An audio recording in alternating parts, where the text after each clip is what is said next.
case you're wondering what that is, I'm trying out Ecamm. So you get like a free trial, but you got to have the watermark. But it's cool they give you a free trial, and I'm probably going to buy it. I'll probably do a video about it too.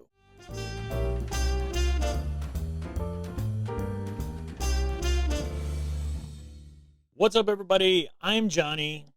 You're not. Yeah, I know. I promised this like, I don't know, a week and a half or so ago. And look, I actually filmed this video before.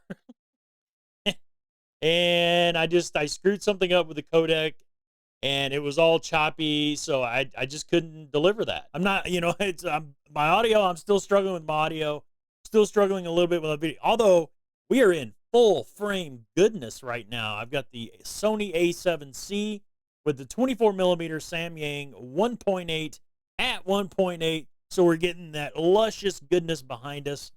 And I figured I'd give it a shot, just throw it up there, see what it would look like. And it looks pretty damn good. Probably a little bit better than the ZV-1. But I'm not getting rid of the ZV-1. I'm still going to use it. So anyway, what's this video about? What did you tune in to hear me complain about now? Well, something that needs to be talked about that should have been talked about a long time ago by some of the bigger YouTubers like Gerald Undone and Jared Polin and all that. And we kind of know why they probably don't like to harp on this particular subject or talk about this a lot, but it has to do with the A7 III. Now, of course, the A7 III is a fairly old camera at this point.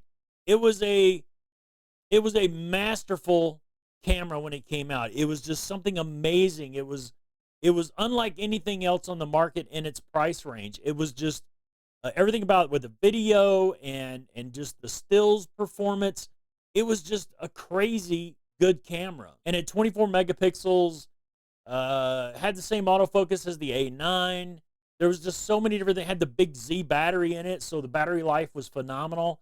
I mean, it was just, aside from the handling, aside from the ergonomics of the camera, even though you have the custom buttons and all that, just the feel of the camera was just a smaller. It takes a while to get used to that Sony smallness. It really does. But it was just so far advanced, so far ahead of everything else in its marketplace. So this camera sold a ton. There was tons of people, and there's people still buying the camera because it's such a good deal for what it is. A full frame. It was the entry level full frame camera for Sony until the A7C came out. And the A7C, of course, is a beautiful camera, and it has even better autofocus right out of the box, along with a few other features. Now, it does have some things that aren't quite as good, the shutter speed and, things like that. But for the most part, you're getting the same performance, the same video, and same stills performance out of the A7C as the A7 III. And the A7 III is still a damn good camera. If you get your hands on one used or whatever, it's still a really good camera. However, there is a slight little problem with the A7 III. And if you haven't heard about it, which I can't believe by now most people haven't heard about it, but it has a little bit of a shutter issue. Now, me personally, when I bought mine, I had mine last year. I had it for several months, almost a year, and I bought the extended warranty through Sony, so I wasn't really worried about it. It didn't really bother me that much because I figured if the shutter fails, I'm covered all the way up to 3 years. So I wasn't that worried about it. But there's a lot of people that didn't buy that warranty. There's a lot of people that didn't have the ability to get it fixed for free, and the problem is it wasn't failing all the time during the 1 year warranty period. A lot of people it was happening to after the warranty period stopped. So it was quite an issue for a lot of people. So much of an issue that there's an actual Facebook group that is dedicated solely to the A7 III shutter problem. So if you've experienced this problem, put in the comments down below. If you've dealt with Sony trying to get this resolved, throw a comment down below. I don't get it. I really don't understand it. Why won't you do anything about this, Sony? I love your products. I've come back to you after leaving and going to Canon and then going to Fuji. I've tried a little bit of everything. I've tried Canon DSLRs, and I get a lot of my best work from Sony. But you still have issues. Just because your autofocus is better than most or better than all with the exception of Canon, you guys are probably neck and neck as far as autofocus goes. The A1 is an amazing camera, amazingly expensive too, but it is an amazing camera nonetheless. And it just, I just don't understand it. You know, you've got so many choices with third-party lenses, Tamron and Sigma, the support there amongst the other lens makers. There's so many E-mount lenses out there for reasonably priced. And or if you want to spend the money on the G Master, they're great lenses. Address the issue. Just say something. You know, help these people out. Obviously, I mean, this group is growing. It's not. It hasn't stagnated. It's not just a. It hasn't just stopped growing. It grows by the day. Every single day, every single week, every single month. There's more members and more members and more members. Now, maybe not all of them have the issue. I know I was in the group just to see. I was like, maybe there's something will pop up. Maybe Sony will let people know, or maybe somebody will come out with a reason why the shutters are failing, because it's got to be hardware. It has to be hardware. I mean, that's all it can be. Can't be anything to do with firmware or anything else. It's just that shutter, and it's a problem, and it's being shown to be a problem. Now, I get it. There's been who knows how many of these cameras are out there in the wild. Who knows how many are floating around out there. But does that still make it right?